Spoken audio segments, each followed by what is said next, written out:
I stood frozen by the bedroom doorway. She was toweling off like it was just another Tuesday. Her wet hair clung to her shoulders, her perfume mingled with the steam from the shower, and her voice, God, her voice, dripped with casual cruelty. "Darling," she said, without even looking at me, "now that I got emotions from Mark, you may touch me." Touch her? After what I knew? After the message that had burned itself into my brain just minutes earlier? I didn't answer right away. I watched her like I was watching a wild animal I didn't recognize anymore, something wearing my wife's skin. Her name's Ashley, by the way. She used to be the woman I thought I'd grow old with. Now she was just a beautifully wrapped betrayal. I took a breath. My voice came out low, like it had clawed its way out of my gut. "No need," I said. "I already know everything, and soon Mark's wife will too. In fact, I'm on my way to her right now." She finally turned around, and the smirk died on her face. I kept going. "Oh, and check your bank account. All you'll find there is zeros." She dropped the towel. "Aaron, what the F asterisk asterisk asterisk are you talking about?" That was the moment. Right there. That was when the game flipped. And the truth stopped hiding. 2 days earlier, I was just a husband working overtime to make life good for a woman I didn't know had already left me in every way that mattered. I work in real estate. Late nights, weekend calls, pressure to perform, it all came with the job. But I loved Ashley. I trusted her. I thought we were in this together. The first crack came last week. She started wearing makeup to the grocery store. I asked her about it. She laughed. "Oh, please, Aaron. I'm allowed to look decent outside, aren't I?" Of course she was. But something in her tone, it felt like a slap I wasn't supposed to flinch from. Then came the late-night walks. She'd leave in yoga pants and come back with her hair smelling like men's cologne. Said she needed time to clear her head. Once or twice I believed it. After the 5th time, I started digging. And that's when I found the texts. She hadn't even bothered to use a nickname. Just Mark. She wrote things like, "You feel like a vacation from real life. Aaron wouldn't understand what we have. I needed that. You made me feel again." I stared at the screen, shaking. Not crying. Not yet. Just shaking like my body didn't know how else to process this poison. Mark. Mark Davis. Her gym friend. Married. 2 kids. I'd met him. Shook his hand at a barbecue and laughed with him over beers. All this time, he was tearing into my life with a smile. But I didn't confront her right away. I wanted evidence. I wanted her to know she'd been caught with no escape hatch. So I called a guy I knew, Trevor, former client, now a private investigator. Within 48 hours, he had photos. Mark and Ashley. At a motel on the edge of town. Her legs wrapped around him in the parking lot. Her face lit up in a way I hadn't seen in years. I didn't sleep that night. Just watched the clock and planned every word of what I'd say. But then Ashley beat me to it with that line. Now that I got emotions from Mark. She actually had the nerve to come back from a motel, shower off his sweat, and offer me leftovers like I was some kind of grateful mutt. That's when I snapped. That's when I told her about the bank accounts. She didn't know I'd been quietly moving our funds for weeks, preparing for a joint investment that never came. Everything was in my name. Her cards? Shut down. Her savings? Emptied. I walked out before she could finish screaming. My destination? Mark's house. I had the photos printed. I had screenshots. I had timestamps. And I knew his wife, or Rachel, deserved the truth just like I had. But what I didn't expect was who'd open the door when I got there. It wasn't Rachel. It was Mark's teenage daughter, holding a phone in one hand and a bat in the other. "Are you Aaron?" she asked. I nodded. She stepped aside and said, "Mom's already crying in the kitchen. We found the texts. Come in." I didn't know it yet, but everything was about to explode. Mark's daughter, Emily, couldn't have been older than 16. But the look in her eyes? Pure steel. She held that bat like she wasn't afraid to use it. I stepped inside cautiously, photos clutched tight in my hand. The house was silent, except for a faint sound, someone sobbing in the kitchen. "Your mom, she already knows?" I asked. Emily nodded. She saw a message pop up on his phone when he left it on the table. She went digging. Found it all. I found it too. Her voice cracked at the end. I realized just how much this betrayal had splintered, reaching even the kids. I wanted to be furious, to scream. But instead, I just stood there, watching her tremble and grip that bat like it was her lifeline. I walked into the kitchen slowly. And there she was, Rachel, Mark's wife, curled on the floor like someone had gutted her. Red eyes, shaking hands, tissue scattered like ash around her knees.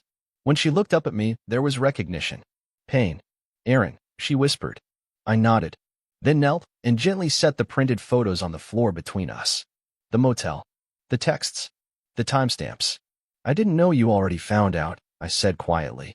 But I thought, you deserve the full picture. She didn't even touch the photos. Just stared at them. I think she'd already seen enough. They used to meet in my car, she mumbled. He told me he was going for runs. Early mornings. But he was using my car to pick her up. That hit me hard. We sat in silence for a minute, two strangers bound together by a shared wound. I feel like my whole life was a lie, she said, gripping the edge of the counter to stand. I don't even know who I am without him. I looked her in the eye. You're someone who survived. That's who you are. That's when we heard the door slam. Rachel flinched. Emily came sprinting down the hall. He's home, she said, her voice full of panic. Mark walked in like nothing had happened. Keys in one hand, gym bag in the other. When he saw me sitting in his kitchen, he froze.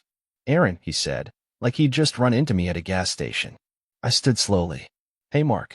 Got a minute? His face changed instantly. Like he'd just been caught with a lit match in a house full of gasoline. Rachel crossed her arms, voice like ice. You might want to explain why your phone was full of pictures of you with Ashley. Mark stammered. Rachel, it's not what it looks like. I stepped in. No, Mark. It's exactly what it looks like. Motel receipts. Texts. And hey, you should have wiped your dashboard camera. Trevor got it all. Mark paled. You hired someone? Rachel shoved the photos into his chest. I gave you everything, Mark. And you chose that woman? That manipulative, narcissistic. She told me she wasn't happy, Mark interrupted. Said you were cold, said Aaron didn't pay attention to her. Emily screamed. Stop lying. Her voice cracked the air like a gunshot. The bat fell from her hands with a thud, echoing through the house. And then, silence again. Mark looked around, at his daughter's broken face, at Rachel's fury, at me. And finally, he spoke the truth. She said she was gonna leave him. She said she wanted to be with me. I thought. He trailed off. I couldn't help myself. I laughed. Bitter. Hollow. You thought she'd leave me? Bro, she didn't even wash your sin off before offering herself to me again. Mark's jaw clenched. You didn't. No, I snapped. I have self-respect. I turned to Rachel. I'll go now. I just wanted you to know.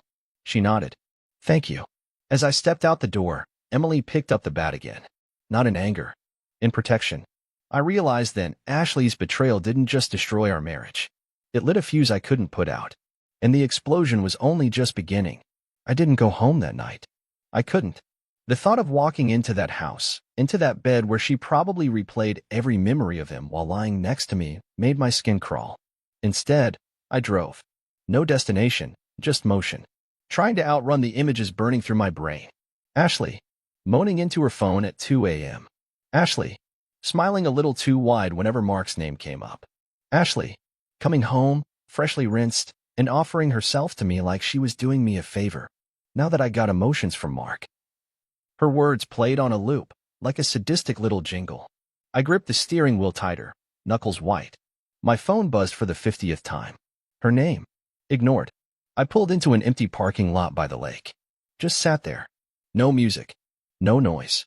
Just silence and the occasional scream inside my chest. It wasn't even rage anymore. It was something colder. Something final. That's when I made the call. Trevor. Yeah. I want the apartment cleaned out. Tomorrow. You serious? Dead serious. Ashley had no idea, but the lease on our upscale downtown apartment was in my name only. She could play house all she wanted, but legally, she was a guest, and her welcome had expired. The next morning, I returned like a man on a mission. Not angry, not emotional, just calculated. Trevor and his guys were already there, boxing everything up that belonged to me. Laptops, watches, documents, the espresso machine I bought, even the damn Dyson vacuum. Ashley's stuff? Untouched. I wasn't going to be accused of being petty. Let her drown in her designer labels and her worthless lies. She walked in at 10:16 a.m. Perfect timing. Heels. Sunglasses. Starbucks in hand. Like this was just another glamorous day.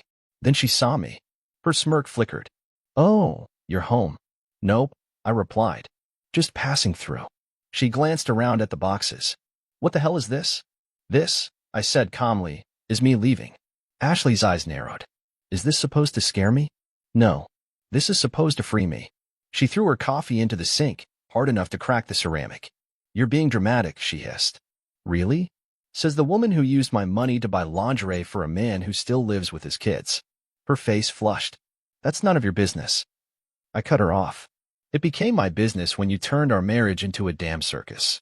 Ashley crossed her arms, but her voice dropped into that sickeningly sweet tone she always used when she wanted something.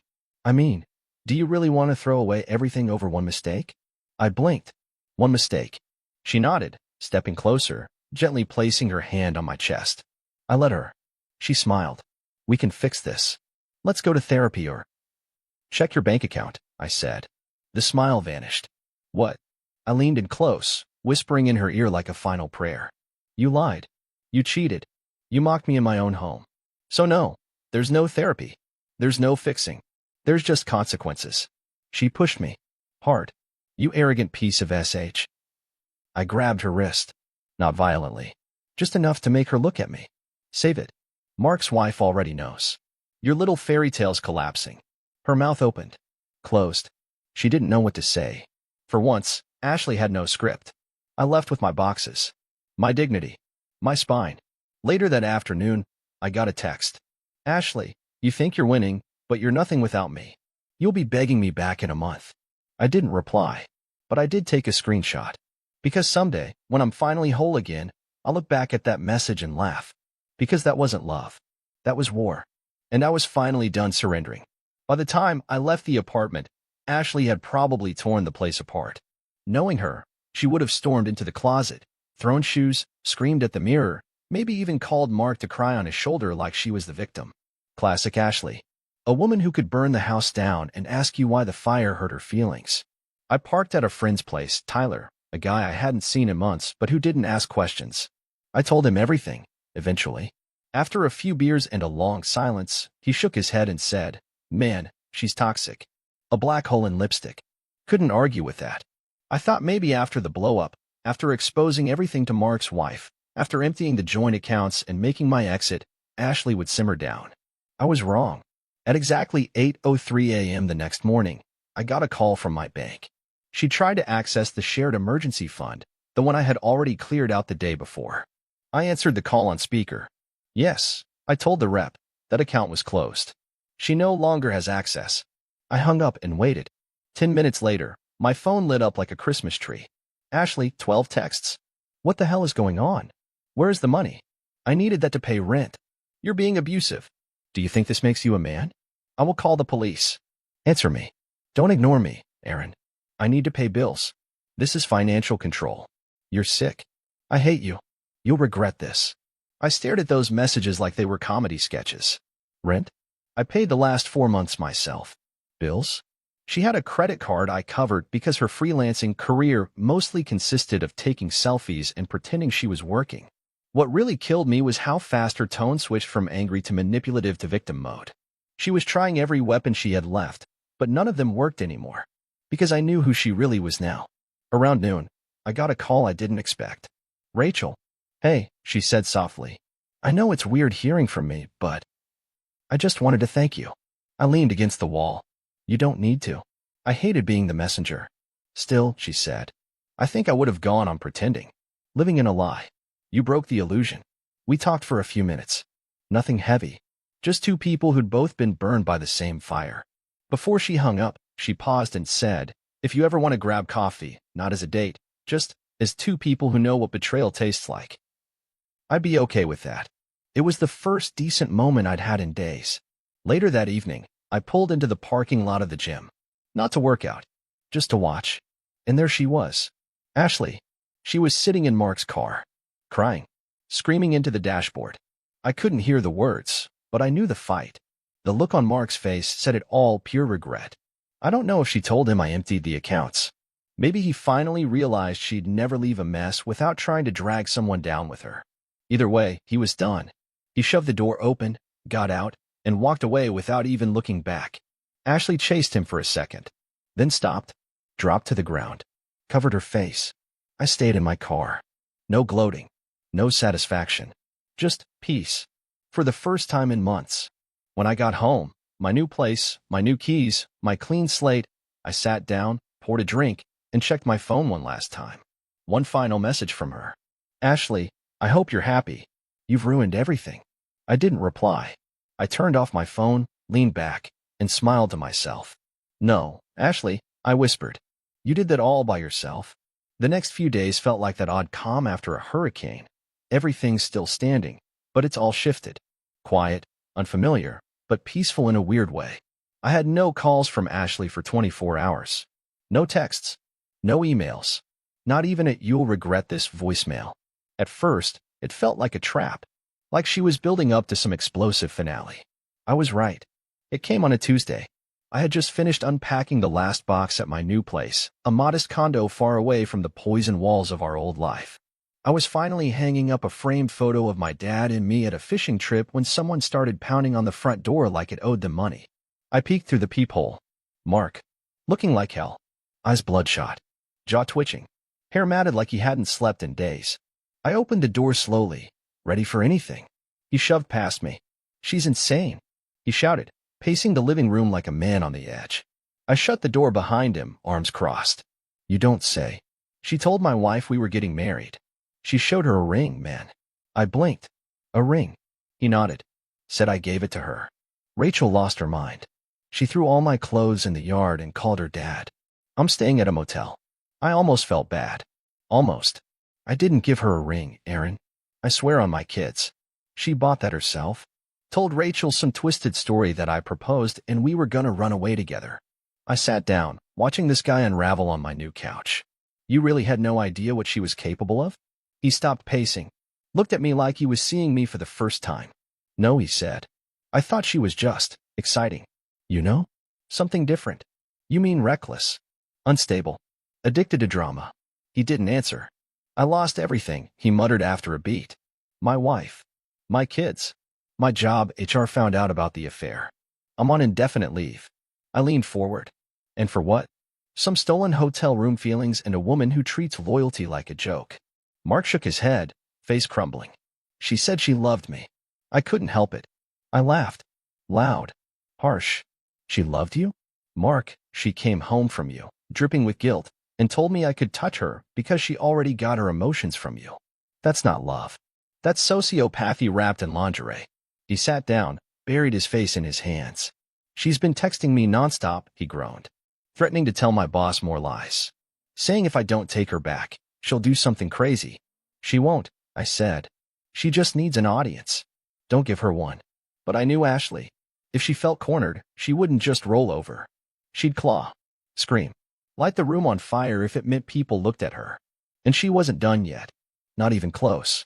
That night, I got a message from an unknown number. Unknown, you're ruining lives. You'll regret this. No name. No profile pic. But I didn't need a name. I knew that venom. Ashley. She'd burned everything down, and now she was mad at the ashes for not rebuilding themselves. Mark left after midnight, quieter this time. Exhausted. Defeated. A shadow of the smug guy who once smiled at my wife behind my back. As he walked out, he turned and asked, "What now?" I stared at the door as it closed behind him. Now? Now I rebuild. But not with lies. Not with masks. With truth. And if Ashley wanted to bring more fire, I'd let her. Because I'd already walked through hell. And she forgot, hell's got nothing left to burn when you're already made of ash. By Thursday, things went quiet again. Not peaceful quiet. Just the eerie kind that makes your skin itch. I'd seen this before in Ashley, the fake calm, the silence before she dropped a nuke. She never let anything go without trying to twist the knife on her way out. And like clockwork, the detonation came the next day. It started with a knock. This time, it wasn't Mark. It was a courier.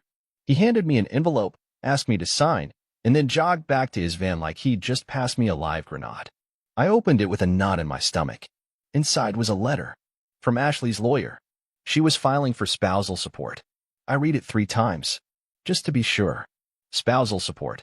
From the woman who cheated, drained our account, and tried to seduce me after rolling around with another man.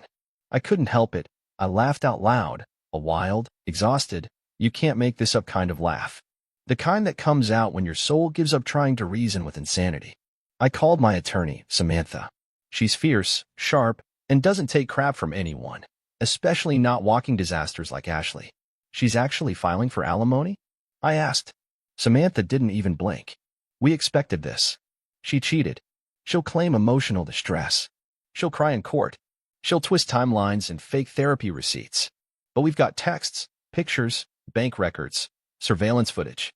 She's swinging wild now. That means we're winning. I leaned back, staring at the ceiling. What kind of person lights a fire and then sues the people she burned? Ashley, she replied flatly. Fair. Later that night, I got another surprise. I was out grabbing groceries, milk, coffee, eggs, boring life reset stuff, when I caught sight of someone near my car in the parking lot. It was Ashley, leaning against my hood like it was her runway. Red lips. Tight black dress. That fake smile mask she wore when she wanted to pretend nothing happened. Hey, stranger, she purred. I stopped in my tracks, keys in hand. I'm calling security, I said. She rolled her eyes. Aaron, don't be dramatic. You served me papers. You burned this to the ground. And now I'm trying to talk. Like adults. I stepped closer. You mean manipulate? Like always. Her smile faltered for a second. But only for a second. You know, she said, circling around the car toward me, you're not exactly innocent in all this. I raised an eyebrow. Excuse me. You were gone all the time. Always working. Always tired. You stopped appreciating me. There it was. The classic Ashley defense, turning her betrayal into my fault. I laughed. So because I was building our future, paying the bills, and covering your shopping sprees, I deserved to be cheated on? You made me feel invisible. She snapped. Mark made me feel seen. Mark made you feel like a new toy. Until he got bored. That hit. Her face twisted. She stepped forward, too close now. You think you've won, she whispered. But without me, you're just a lonely, bitter man hiding behind lawyers and lies. No, I said calmly, pulling out my phone. I'm a man who finally saw the truth. And I'm not hiding. I took a picture of her. She flinched. This is for court, I added. Proof of harassment. Her voice dropped to a hiss. You're playing with fire. I leaned in close, just enough so only she could hear me. I'm fireproof now. She stood there for a second, chest rising, lip trembling. Then she turned around, heels clicking angrily, and stormed off into the night. I sat in the car for a moment after. No music. Just the hum of streetlights and my pulse finally slowing. Ashley had declared war, but I had already won the only battle that mattered. I had my freedom, and this time, I wasn't giving it up for anyone. The courtroom was colder than I expected. Not physically, but emotionally. It was the kind of space where truth came to die, buried under polished shoes, fake tears, and rehearsed testimonies. I sat next to Samantha, suit pressed, face calm, heart pounding. Across from me was Ashley. She looked stunning, of course she did. That was part of the act. Perfect hair, soft makeup, a modest blouse that made her look like the picture of heartbreak. Her eyes sparkled, not from tears, but from the thrill of performance. This was her show. She always loved being center stage. She avoided my gaze, but every so often, I caught her peeking at me, waiting to see if I'd crack. I didn't. The judge, a tired-looking woman in her 50s with the kind of eyes that had seen every lie in the book, called our case. The alimony hearing. Ashley's lawyer started with a soft, almost poetic monologue. Ashley had been emotionally neglected. She had no stable income due to the trauma of her marriage. She had no access to funds and was now forced into instability. Samantha leaned in and whispered, she's laying it on thick. Wait till we bury her. Then Ashley took the stand. She spoke like she was reading from a romance novel gone wrong. I gave everything to the marriage, she said, voice trembling. But Aaron, he changed. He became cold, distant. I felt invisible. I never wanted to hurt him. I just needed to feel something again. I almost laughed. The judge asked, did you have an extramarital relationship with Mr. Davis? Ashley hesitated. It wasn't physical at first. She paused, swallowed. But yes, eventually. And during that time, did Mr. Thompson continue to financially support you? Yes. But he didn't know how to love me anymore. Samantha stood up like a lioness ready to pounce. Ashley, she began sweetly, did you buy a ring and tell Mr. Davis's wife that he proposed? Objection. Overruled. Ashley blinked. That was a misunderstanding. Did you use Mr. Thompson's credit card to pay for hotel rooms with another man? Pause. We shared finances. Did you text your husband, after returning from one of those encounters, that now he could touch you since you'd already got emotions from Mark? Dead silence. Ashley stared at her hands. No further questions, Samantha said. We had texts, photos, video surveillance. We even had the motel receipts with timestamps that matched her GPS. The judge took it all in. Calm, neutral, deadly. And just like that, Ashley's case collapsed like a house of cards. The judge ruled no alimony. Ashley blinked in disbelief. Like the spell she'd cast had suddenly broken and the mirror was showing her real face. As we left, she called after me. Aaron. I turned. Not for her. For closure. She stood in the hallway of the courthouse, eyes no longer sparkling, just bloodshot, hollow. You ruined everything. I looked at her for what felt like the last time. No, I said. You did. Then I walked away. Outside, the air was fresher than it had any right to be. I got into my car, loosened my tie, and stared at my reflection in the rearview mirror. I didn't look broken. I looked alive. This wasn't just the end of a marriage. It was the death of illusion. For the first time in years, I wasn't someone's backup plan, wallet, or emotional punching bag. I was free. That night, I got a message from Rachel. Coffee still on the table? And for the first time since everything collapsed. I said yes. Rachel picked the cafe. Small, quiet, and far enough out of town that no one would recognize either of us. She was already sitting there when I walked in, hands wrapped around a cup of tea like it was the only thing holding her together. When she saw me, she smiled a real smile. Not the forced kind. Not the kind I'd gotten used to with Ashley. I wasn't sure you'd come, she said. I wasn't either, I admitted, sitting down across from her. But here I am. She nodded. Same. For a while, we didn't talk about them. We talked about coffee, work, kids, life. The small, ordinary things that felt like miracles after months of deception. But eventually, the topic circled back, inevitable, like gravity. I saw her yesterday, Rachel said softly, staring into her cup. At the gym. She tried to act like nothing happened. Like she and I were just two old friends who had a disagreement. That sounds like her. She said Mark was confused. That it was all a misunderstanding. I shook my head. Ashley could stand in a burning house and still insist the fire was just mood lighting. Rachel chuckled. It was the first time I'd seen her laugh, even just a little. You know, I used to envy her. That surprised me. Why? She was always the loudest in the room. So confident. So sure of herself. I thought, maybe that's what men want. That chaos. That energy. Confidence isn't chaos, I said. And real men don't want women who treat love like a weapon. She looked up at me, eyes clearer than before. So what do they want? I thought about it. About everything Ashley had never been. About everything I'd needed and ignored. Peace, I said. Not boredom. Not silence.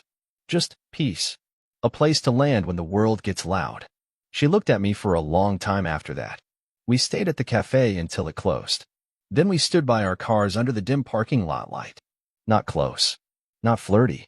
Just two survivors breathing in the night air like it didn't hurt anymore. You think they'll end up together? Rachel asked. I laughed. They'll implode. Ashley can't stand still long enough to build anything real. And Mark's too spineless to stop her. She smirked. Guess we dodged a bullet. I opened my car door. We didn't dodge it, Rachel. We got shot point blank. We just survived. She smiled again, softer this time. Then maybe that's our superpower. A week later, I got a letter. From Ashley. It wasn't handwritten too personal for her. It was typed, probably drafted 5 times to make sure it sounded measured. She wrote that she was moving to California. Said she needed a fresh start. Said she hoped someday we could be friends. I didn't reply. There's a difference between closure and reopening wounds. It's been 3 months now. I'm still rebuilding. Still learning how to be alone without feeling lonely. I got a new couch. A new routine. A life that doesn't revolve around someone else's moods or needs. I even reconnected with old friends, people Ashley had pushed away, subtly, over time. It's funny how you don't see the isolation happening until the walls are already up. As for Rachel, we still meet sometimes. No labels. No pressure. Just two people finding comfort in real conversations and honest silences. If you're reading this and going through something similar, here's what I'll say. You'll survive. It won't be clean. It won't be easy. But the version of you that walks out the other side, he's stronger, smarter, sharper, and best of all, free. Because loving someone who lies, manipulates, and betrays isn't love. It's war. And when it's finally over, you don't rebuild what burned. You build something better. From the ashes.